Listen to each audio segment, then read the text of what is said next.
Hello students, how are you? Students, in previous video we discussed about the current carrying coil placed in magnetic field. That is very important topic, students. Or students, also you know, I told you in that video कि if a current carrying rectangular coil placed in magnetic field, torque will act on it. तो students बिल्कुल simply previous topic में आपने देखा कि अगर हम किसी रेक्टेंगुलर कोयल को मैग्नेटिक फील्ड में रख दें तो उसके ऊपर क्या लगता है बेटा, टॉर्क लगता है। और कितना टॉर्क आता है बेटा, टाउ इज इक्वल टू या torque is equal to NIAB cos theta. ये आपकी थीटा कोस के टर्म में थीटा आएगा और साइन के टर्म में अल्फा आएगा। और यू आल्सो नो थीटा और अल्फा मैंने आपको बताया था।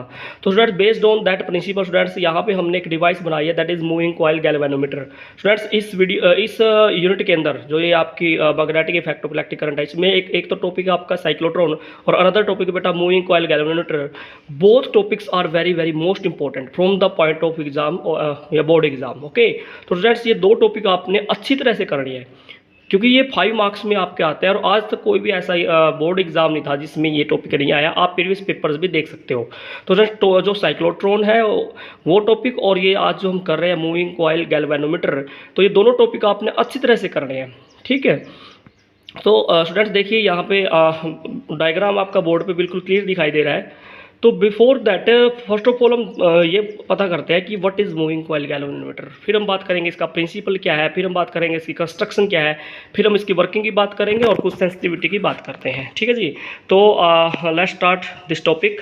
तो students as you know moving coil galvanometer, तो इसका नाम मूविंग कॉइल गैल्वेनोमीटर क्यों है? क्योंकि स्टूडेंट्स बेसिकली देखा जाए प्रीवियस टॉपिक में मैंने आपको बताया कि अगर किसी करंट कैरिंग कॉइल को मैग्नेटिक फील्ड में रख दे तो उसके ऊपर टॉर्क लगता है और टॉर्क लगने से क्या होगा बेटा, टर्निंग इफेक्ट। टॉर्क का क्या होता है बेटा, टर्निंग इफेक्ट।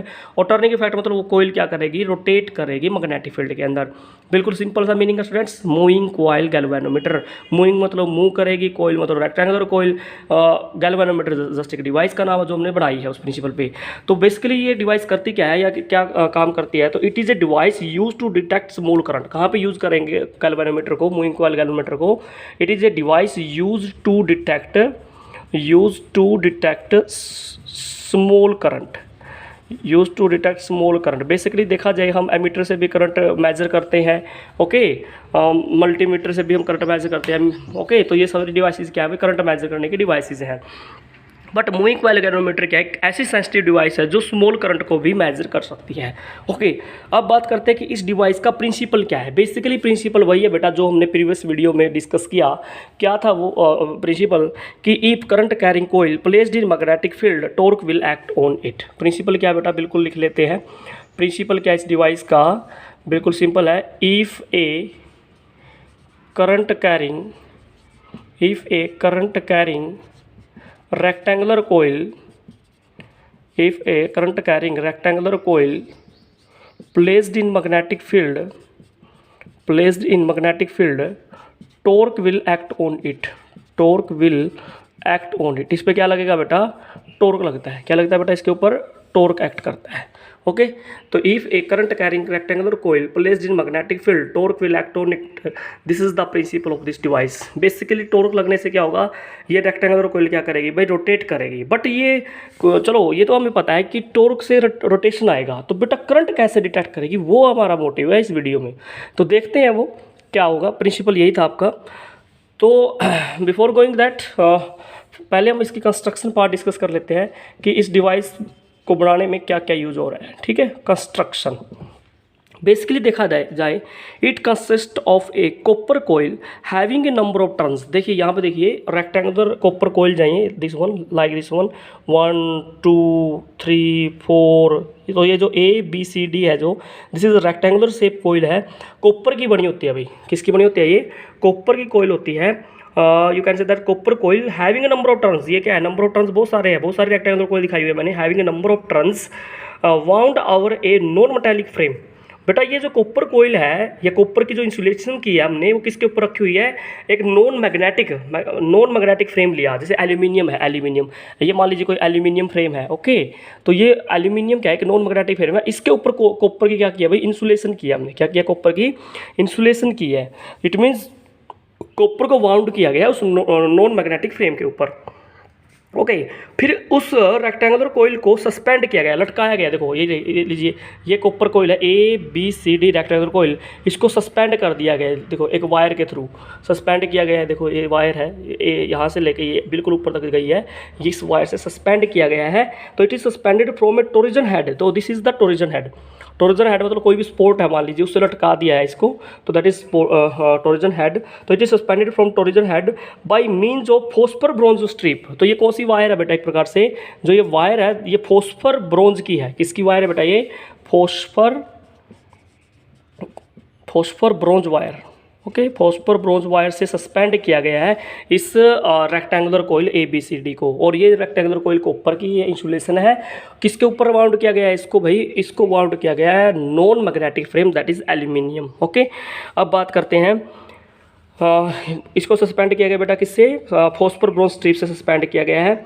कनकेव यानी कि सेमी सिलेंड्रिकल कह सकते हो, या concave magnetic poles are use to produce magnetic field. देखिए यहाँ पे ये देखो, ये वाला ये क्या है, नॉर्थ पोल मैग्नेट है, ये साउथ पोल मैग्नेट है। देखो ये कनकेव से बनाए हुए हैं मैंने, लाइक दिस वन, ये बिल्कुल कनकेव शेप के हैं। देखो ये है ना, लाइक दिस वन, ये जो मैग्नेट है ये क्या बेटा, कनकेव का है। इधर भी अगर बात करें हम यहाँ पे तो ये जो है ये क्या बेटा, ये मैग्नेट है, कनकेव शेप के मैग्नेट है। बेसिकली देखा जाए तो ये कनकेव सेल के मैग्नेट क्यों बनाए, इसका भी एक पर्पज़ है। तो इसका मतलब इस कॉपर कोयल ABCD रेक्टेंगुलर कोयल जिसके नंबर ऑफ टर्न्स बहुत सारे ज़्यादा हैं, उसको किसके अंदर प्लेस किया गया है भाई, 2 magnetic poles north and south, और वो क्या है बेटा, कनकेव शेप के हैं, सेमी सिलेंड्रिकल हैं। ठीक है जी। What is the purpose of concave shape, वो भी बताएंगे। तो पर्पज़ बेसिकली क्या होता है कि ये क्या करते हैं, रेडियल मैग्नेटिक फील्ड प्रोड्यूस कराते हैं। क्या प्रोड्यूस करवाते हैं बेटा, ये they produce radial magnetic field. क्या प्रोड्यूस करेंगे वो बेटा, they produce radial magnetic field. Radial magnetic field मतलब along the plane of the coil, along the plane of the coil magnetic field produce करेंगे, यानी कि जिस प्लेन में कोयल है उसी प्लेन के अंदर मैग्नेटिक फील्ड जनरेट हो जाता है, इसलिए पर्पज़ है ये। तो these are the specially designed pole, you can say specially designed pole है कनकेव शेप के। तो this is the north pole and this is the south pole, concave shape के डिजाइन किए गए हैं to produce the radial magnetic field. उसके बाद inside the frame या यू कैन से दैट एक सॉफ्ट या एक सॉफ्ट कह सकते हो, ए सॉफ्ट आयरन सिलेंडर। ये सॉफ्ट है ना, देखिए ये सॉफ्ट आयरन का सिलेंडर है, देखिए दिस वन, ये एक सॉफ्ट आयरन सिलेंडर है जिसको इस रेक्टेंगुलर कोयल के यहाँ पे रखा गया है। तो a soft iron cylinder is placed to produce radial magnetic field also. यानी कि इसका मतलब क्या है कि इसका एक पर्पज़ है, एक तो ये इस डिवाइस की सेंसिटिविटी को इंक्रीज करता है, सेकंड वन क्या है कि जिस प्लेन में कोयल है उसी प्लेन के अंदर क्या प्रोड्यूस होगा, मैग्नेटिक फील्ड प्रोड्यूस होगा, इसलिए इसको हम यहाँ पे रखे हैं। तो inside the frame to produce radial magnetic field क्या रख दिया बेटा, एक सॉफ्ट आयरन सिलेंडर रख दिया है। ठीक है जी। तो ये जो अरेंजमेंट है सिलेंडर और ये जो कनकेव शेप के पोल है, इनका यही पर्पज होता है बेसिकली। और उसके बाद क्या है, रेडियल मैग्नेटिक फील्ड का मतलब क्या है ये भी समझ लीजिए, plane of coil is parallel to magnetic field. ठीक है, इसका मतलब रेडियल मैग्नेटिक फील्ड का मतलब होता है कि जिस प्लेन में कोयल है उसी प्लेन में मैग्नेटिक फील्ड अगर प्रोड्यूस होता है तो उसको बोलते हैं रेडियल मैग्नेटिक फील्ड। ठीक है। A mirror scale arrangement is use to note angle of deflection. लीजिए ये देखो मैंने एम लिखा, this is the mirror scale arrangement. ये क्या मेजर करते हैं बेटा, ये एक एंगल को मेजर करती है। मिरर स्केल अरेंजमेंट किसको मेजर करेगी बेटा, ये एंगल को या डिफ्लेक्शन को मेजर करेगी। ठीक है, और एंगल के साथ क्या लगा हुआ है, this is the scale, this is the scale. ठीक है, यहाँ से पता लगता रहेगा कि जैसे जैसे मिरर रोटेट करता रहेगा कितने एंगल पे वो रोटेशन हुई है ये कॉपर कोयल, वो एंगल यहाँ से पता लगेगा मिरर स्केल अरेंजमेंट से। ठीक है, this the instrument is enclosed in A core.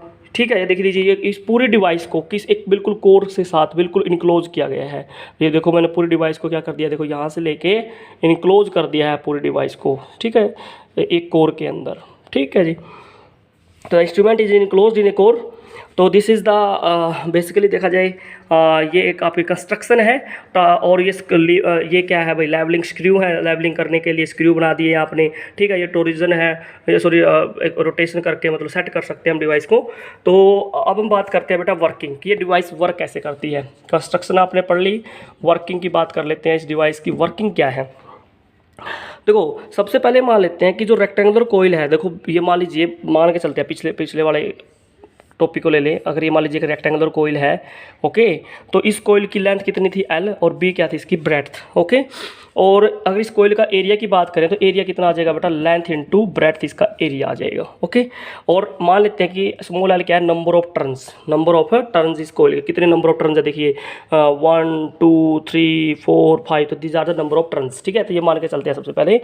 तो अब बताइए, अब मैंने बताया था आपको कि जैसे ही इस कोयल के अंदर करंट पास करोगे, as current is passed through this coil, जैसे इस कोयल में करंट पास करेंगे, तो प्रीवियस टॉपिक याद कीजिए, as current carrying coil is placed in magnetic field, torque will act on it. जैसे ही इस कोयल में करंट पास करेंगे तो क्या होगा भाई, इस पे इसके ऊपर क्या लगता है, टॉर्क एक्ट करता है। क्या एक्ट करता है बेटा, टॉर्क। तो टॉर्क क्या है, tau that is equal to NIAB cos theta. बेटा ये रिजल्ट अपने प्रीवियस टॉपिक से लिखा है, this is the torque act on the coil, और यही इस डिवाइस का क्या प्रिंसिपल है बेटा, ओके।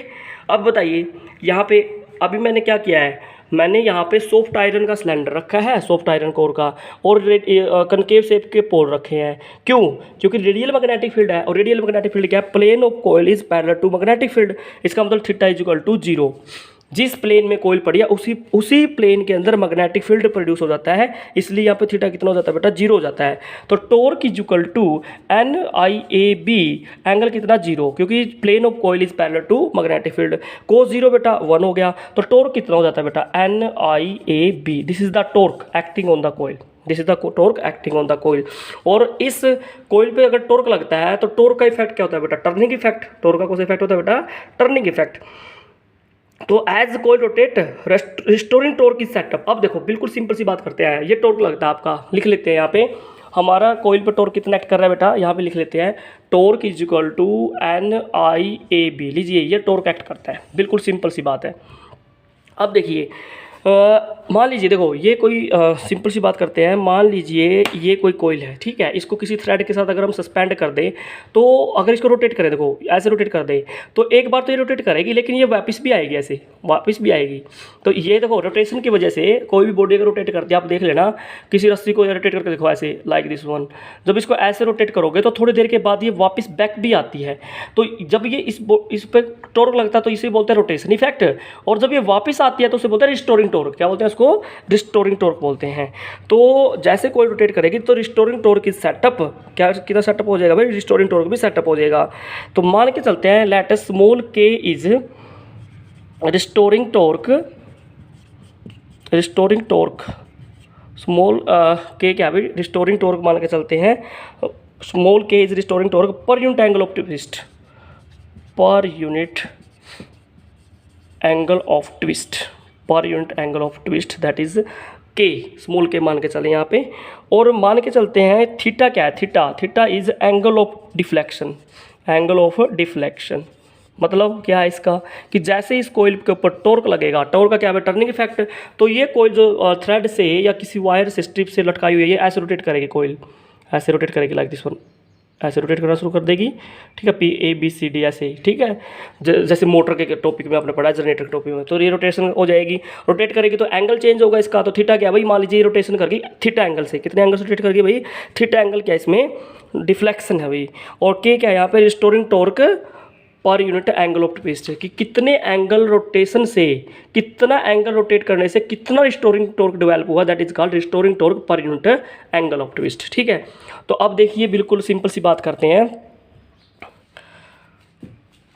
टोटल रिस्टोरिंग टॉर्क की बात कर लेते हैं। टोटल रिस्टोरिंग टॉर्क, कितना टोटल रिस्टोरिंग टॉर्क निकला बताओ।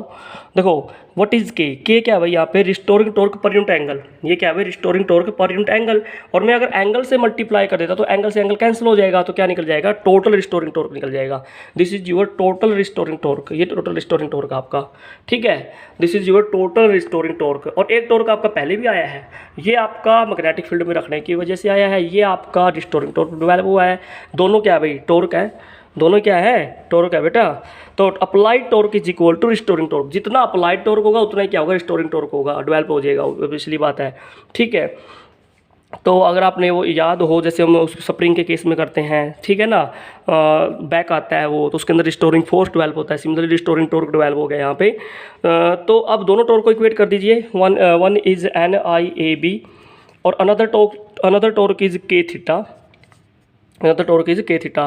तो यहाँ से बेटा आई कितना आ गया बताइए, I is equal to K theta divide by N A B.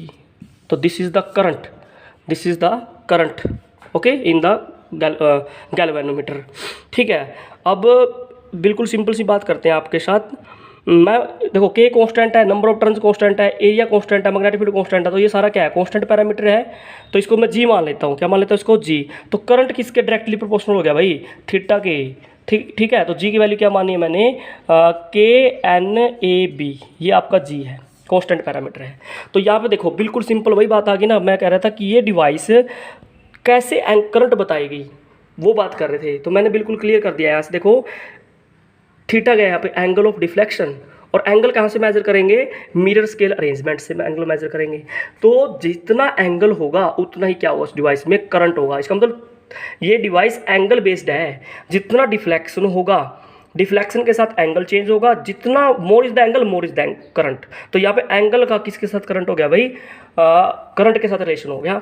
तो ये डिवाइस कैसे बताती है करंट को, डिफ्लेक्शन के बेस पे, और डिफ्लेक्शन किससे होगा भाई, टॉर्क पे होगा, किससे होगा, टॉर्क पे होगा। ठीक है, तो current is directly proportional to deflection. Okay, अब यहाँ पे रिजल्ट आपका आ गया है। तो यहाँ पे दो टर्म डिफाइन करते हैं basically, two terms. One is current sensitivity, यहाँ पे क्योंकि देखो करंट सेंसिटिविटी, और सेंसिटिविटी इस डिवाइस की किससे बढ़ती है, इंक्रीज करती है, ये जो सॉफ्ट आयरन कोर का सिलेंडर रखा हुआ है तो इससे सेंसिटिविटी भी इंक्रीज करती है। करंट सेंसिटिविटी क्या बेटा, it is deflection produce per unit current, it is equal to deflection, it is equal to deflection produced per unit current, per unit current, it is deflection produced per unit current. ठीक है, कितना deflection आया per unit current, that is equal to current sensitivity. तो current sensitivity को लिखेंगे I, S stands for sensitivity, it means deflection, deflection मतलब angle, produce per unit current that is I. तो deflection produce per unit current, current pass करने से कितना deflection आता है, that is called current sensitivity. Okay, अब यहाँ से बात करते हैं बेटा बिल्कुल सिंपल सी, I S equal to theta as it is. अभी बताइए मुझे, पीछे करंट का एक्सप्रेशन आया था कि वो करंट का एक्सप्रेशन दोबारा रख लेते हैं, बिल्कुल सिंपल सा है। करंट का एक्सप्रेशन क्या आया था बताओगे, अरे कोई बताएगा, बिल्कुल सिंपल है। करंट का एक्सप्रेशन आया था K theta by N A B, theta से theta cancel, N A B ऊपर चला जाएगा, तो करंट सेंसिटिविटी इतना आ जाएगा बेटा N A B divide by K, this is your current sensitivity. Okay, तो ये आपका करंट सेंसिटिविटी आ जाएगा। इसका मतलब क्या है कि it is the deflection produced per unit current, कि कितने करंट पास करने से कितना डिफ्लेक्शन होगा, that is called current sensitivity. अब second topic, sorry second term इसको डिफाइन करते हैं वोल्टेज सेंसिटिविटी। क्या डिफाइन करते हैं, वोल्टेज सेंसिटिविटी। तो वोल्टेज सेंसिटिविटी भी सिंपल है, it is the deflection produced per unit potential difference. तो voltage sensitivity V S is equal to theta by we. ठीक है, कितना डिफ्लेक्शन प्रोड्यूस हुआ, कितने वोल्टेज अप्लाई करने से। ठीक है जी, और थीटा ओम्स लॉ से वी इज इक्वल टू कितना हो जाएगा बेटा आई आर। तो थीटा आई की वैल्यू कितनी है, बिल्कुल सिंपल सी बताते हैं। तो आई की वैल्यू कितनी है बेटा, K theta upon N A B. Okay, नीचे क्या चल रहा है, आर, थीटा से थीटा कैंसल, तो N A B divide by K R, ये आ जाएगा आपका वोल्टेज सेंसिटिविटी। क्या आ जाएगी आपकी, voltage sensitivity, this is the voltage sensitivity. Okay, that is simple. तो करंट सेंसिटिविटी आ गया बेटा, वोल्टेज सेंसिटिविटी आ गया, तो ये दो टर्म आपने डिफाइन करनी है। और ये डिवाइस क्या मेजर करती है बेटा, करंट मेजर करती है। Very small amount of current can be detected by measuring the angle. तो यहाँ से अब आपको क्लियर हो गया कि डिवाइस क्या क्या बताती है, बेसिकली डिफ्लेक्शन बताती है। और डिफ्लेक्शन किसकी वजह से आएगा इस डिवाइस में बेटा, टॉर्क की वजह से आएगा। तो more is the deflection more is the current, वो हमने रिलेशन निकाल दिया, I is directly proportional to theta. और प्रिंसिपल क्या है, ई फिर rectangular coil placed in magnetic field, torque will act on it. तो बेटा अब हम नेक्स्ट वीडियो में क्या करेंगे, हम पढ़ने वाले हैं आपके साथ सेकंड नेक्स्ट टॉपिक शंट और conversion of ammeter and conversion of voltmeter के बारे में नेक्स्ट वीडियो में डिस्कस करेंगे, वो भी काफ़ी इंपॉर्टेंट है। Thanks for watching students.